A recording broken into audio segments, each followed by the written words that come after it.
pakapo mui ho mato wai o moho te uwhiwhi ko te awea he liku a mawale kane o ngoia apiko wate te utengi hia toko tape ke mahino e ku o whai a koe ka ku o mahino pe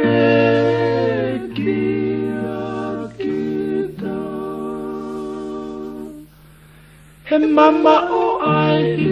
iku sila isa ta apeku au hia au hanga me mana tu ikita he ikai pe te kenga lokoe si eko o fani e kakau atu ngalu o pea inu e pea hei ilona toe a pea manatu te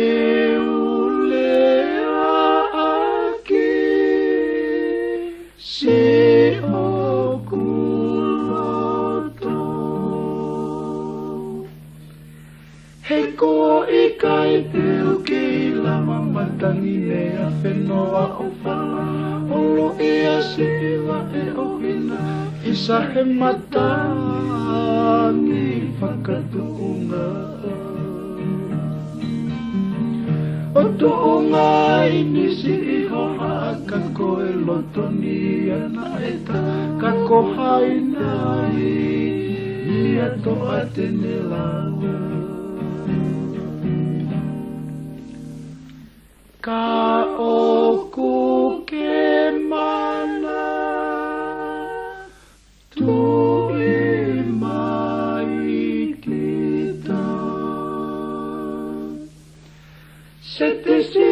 o pepe i lea kene o maia i te ngaru e ke usi la vea i hamele he koe loto ni a kuohe koe anga pena i silea ka kua mahina mai pea o ia ue si e te hau a te